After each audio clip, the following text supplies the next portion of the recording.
Welcome back to my channel education सब। और आज हम लोग बात करेंगे इतिहास के स्रोत के बारे में। क्योंकि हम लोग इतिहास पढ़ते हैं तो इतिहास कहाँ से हमें मालूम चलता है उसी के बारे में आज हम लोग अध्ययन करेंगे क्या क्या इतिहास के स्रोत होते हैं। तो देखिए, इतिहास जानने के जो हैं मुख्य 3 स्रोत हैं। पहले की अगर बात करें तो साहित्यिक स्रोत, दूसरे की बात करें तो विदेशियों का विवरण, तीसरे की बात करें तो पुरातत्व संबंधी साक्ष्य। सबसे पहले जो साहित्यिक स्रोत हैं उनके बारे में जानेंगे हम लोग। तो साहित्यिक स्रोत में आते हैं आपके धार्मिक साहित्य और लौकिक साहित्य। हम लोग जानेंगे कि धार्मिक साहित्य के अंतर्गत क्या आते हैं, फिर लौकिक साहित्य के अंतर्गत क्या आते हैं। तो धार्मिक साहित्य के अंतर्गत जो है आपका ब्राह्मण साहित्य आता है और ब्राह्मणोत्तर साहित्य आता है। इसके बाद अगर बात करें हम लोग ब्राह्मण साहित्य का, तो इसके अंतर्गत जो है हमारा वेद, उपवेद, ब्राह्मण, आरण्यक, पुराण, धर्मसूत्र, स्मृति, रामायण और महाभारत आते हैं।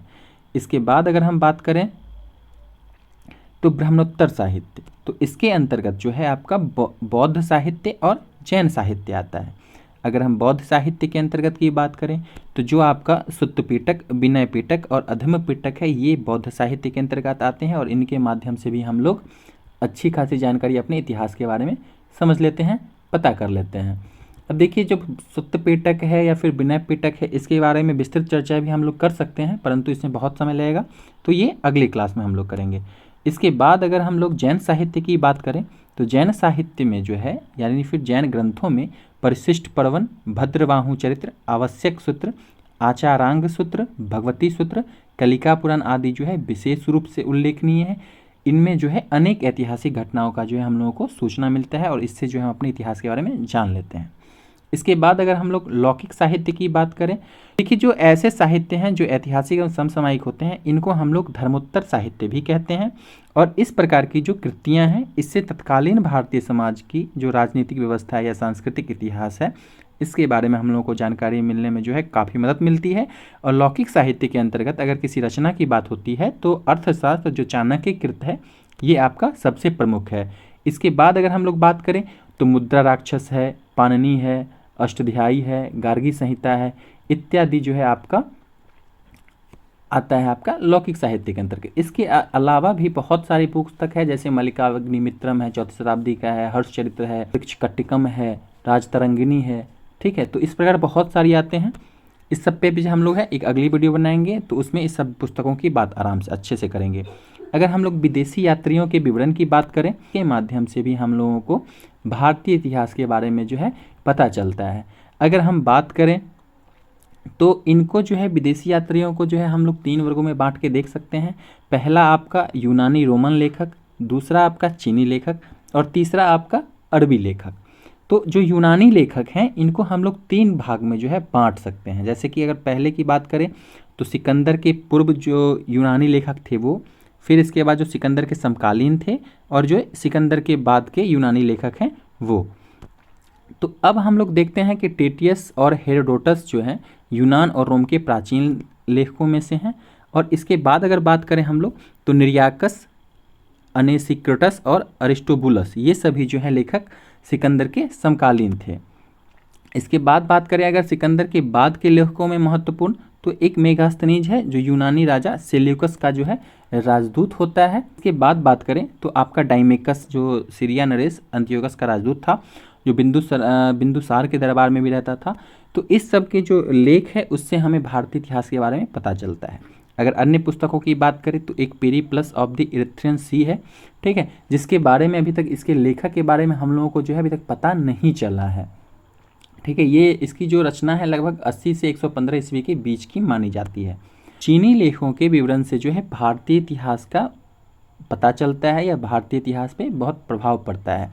और जितने भी चीनी यात्री थे लगभग जो थे इसमें बौद्ध मतानुयायी थे या सभी जो थे बौद्ध मत के थे। इसमें जो है फाहियान और हेन सांग का जो नाम है ये आपका सबसे ज़्यादा है। अरबी लेखकों की बात करें तो अलवर्नी, अलमशूदी और एक सुलेमान है। इन लेखकों के विवरण से हमें जो है सारे मध्यकालीन भारत के समाज और संस्कृति के विषय में पता चलता है। इसके बाद अगर हम बात करें फारसी लेखों की तो फिरदौसी है, मिन्हाए सिराज है, जियाउद्दीन बर्नी है, ठीक है। तो अब देखिए कि फिरदौसी की रचना है शाहनामा, ठीक है।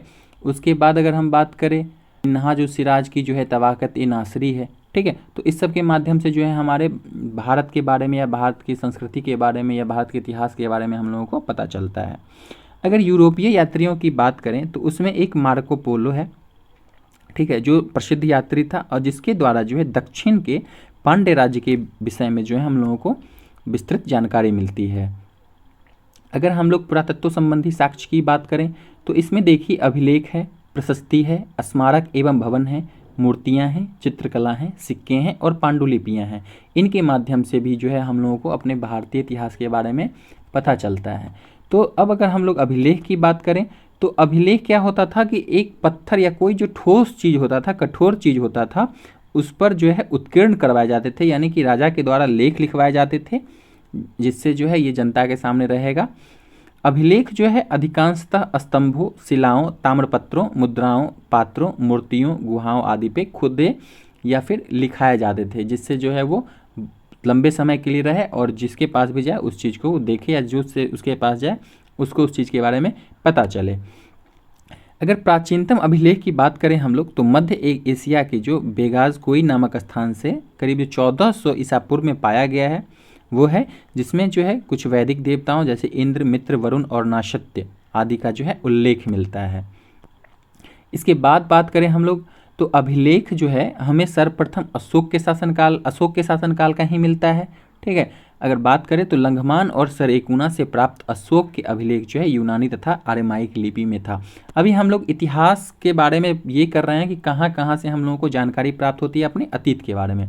अब देखिए प्रशस्ति की बात करता है तो प्रशस्ति जो है एक संस्कृत शब्द है जिसका अर्थ होता है प्रशंसा, यानी कि जो प्रशस्ति होती है इसमें राजाओं के या फिर जो विजेता होते हैं उनके सिर्फ गुणों की या फिर उनकी कृतियों की या फिर उनके द्वारा जो भी लड़ाइयाँ लड़ी जाती है जिसमें वे विजय होते हैं उनका उल्लेख रहता है। इसमें जो है राजा की कमजोरियाँ या जो भी उस समय थे उनकी किसी भी कमजोरी का या पराजय का जिक्र नहीं होता है, क्योंकि प्रशस्ति का अर्थ ही है प्रशंसा।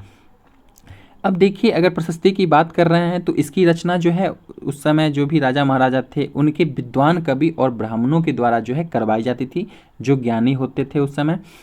अगर हम बात करें, अगर उदाहरण के तौर पे देखें प्रशस्ति की बात तो समुद्रगुप्त के दरबारी कवि थे हरिसेन, इन्हीं के द्वारा रचित है प्रयाग स्तंभ लेख, जिसपे उनके बारे में, उनके पूर्वजों के बारे में जो है अच्छी अच्छी बातें लिखी हुई हैं। एक आता है आपका ऐहोल अभिलेख, जो पुलकेशिन के दरबारी कवि थे रविकीर्ति, इनके द्वारा जो है लिखा गया है। अब हम लोग बात करेंगे स्मारक एवं भवन की। तो स्मारक एवं भवन से भी हमें बहुत तरह की बातें पता चलती है, जैसे कि हमारे इतिहास के बारे में पता चलती है, वस्तुकारों के बारे में पता चलता है कि किस तरह का वस्तुकार थे, स्थापत्यकारों के बारे में पता चलता है, उसमें जो चित्रकारी होती है तो चित्रकारों के बारे में पता चलता है। इनके द्वारा जो भी इतिहास में है यानी कि निर्मित जो भी प्राचीन इमारतें हैं, मंदिर हैं, मूर्तियों के अवशेष से जो है भारत के प्राचीन सामाजिक, आर्थिक और धार्मिक परिस्थितियों का जो है हम लोगों को ज्ञान होता है। अब देखिए कि भवन एवं स्मारक की बात कर रहे हैं तो मंदिर भी था उस समय। तो मंदिर निर्माण की जो प्रचलित शैलियाँ थी उसमें नागर शैली थी जो उत्तर भारत में थी, लेकिन एक थी द्रविड़ शैली जो आपका दक्षिण भारत में प्रचलित थी। और अगर दक्षिणापथ की बात करें तो वहाँ के मंदिर जो निर्मित होते थे वो नागर एवं द्रविड़ दोनों शैलियों में होते थे, इनका जो है समावेशन होता था। और इन जो नागर और द्रविड़ शैली में बनते थे उसको हम लोग बेसेर शैली कहते थे या कहा गया है। इसके बाद अगर हम लोग बात करें मूर्तियों की तो देखिए प्राचीन काल में जो है मूर्तियों का निर्माण कुषाण काल से प्रारंभ होता है और कुषाणों के बाद कुषाणों, गुप्त शासकों एवं उत्तर गुप्त काल में निर्मित मूर्तियों के विकास में जन सामान्य की धार्मिक भावनाओं का विशेष योगदान रहा है। अब चित्रकला की बात अगर हम लोग कर लें तो चित्रकला से हमें उस समय के जीवन के विषय में जानकारी मिलती है। अजंता के चित्रों से मानवीय व्यक्ति मिलती है। चित्रों में जो है माता और शिशु या मरणशील राजकुमारी जैसे चित्रों से गुप्तकाल भी की पूर्ण प्रमाण मिलता है, ठीक है। अजंता की गुफा वगैरह जो है इसके प्रमुख उदाहरण है। इसके बाद अगर हम लोग बात करें तो सिक्के, तो देखिए सिक्के के अध्ययन को जो है मुद्रा शास्त्र या फिर न्यूमिस्मेटिक्स कहते हैं।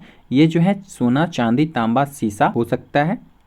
इसके बाद अगर हम लोग बात करें तो जो सिक्के होते थे उस पर देवी देवताओं, राजवंशों के चित्र, धार्मिक प्रतीक और लेख भी अंकित रहता था, जिससे हमें जो है उस समय की जानकारी मिलती है। इसके बाद अगर हम लोग पांडुलिपि की बात करें तो पांडुलिपि को इंग्लिश में हम लोग मेन्यू स्क्रिप्ट कहते हैं, और यह शब्द जो है लैटिन शब्द मेन्यू से निकला है, जिसका अर्थ होता है हाथ, जिसका अर्थ है हाथ से। ठीक है, तो हाथ, हाथ से निकला है इसका अर्थ। अब पांडुलिपियाँ जो है प्रायः ताड़पत्रों पर अथवा हिमालय क्षेत्र में उगने वाले जो है भुर्ज नामक पेड़ की छाल से विशेष तरीके से तैयार भोजपत्र पर जो है लिखा हुआ मिलता था। अगर हम लोग बात करें तो पुस्तक हाथ से लिखे होने के कारण जो है पांडुलिपियाँ कहलाती थी। ठीक है, इसी के साथ जो हमारा इतिहास के बारे में जिसे जानने के स्रोत होते हैं वे कुछ प्रमुख यहाँ पे हैं, यही सब हैं। इसके अलावा अगर इस किसी भी विषय में बात करें, जैसे कि अगर हम लोग वेद, उपवेद, आरण्यक जो छूट रहा है उसको हम लोग जब वैदिक काल पढ़ेंगे उसमें कर लेंगे। जितने भी इसमें लेखक है उसका मैं एक और अलग वीडियो बनाऊंगा, जिसमें हम लोग लेखक की पुस्तकों के बारे में, उन कहाँ से आए थे, क्या थे, उनके बारे में हम लोग जिक्र कर लेंगे। आज के लिए इतना ही, धन्यवाद, थैंक यू। आप लोग देख रहे हैं एजुकेशन सब। Please like, subscribe and share. Thank you.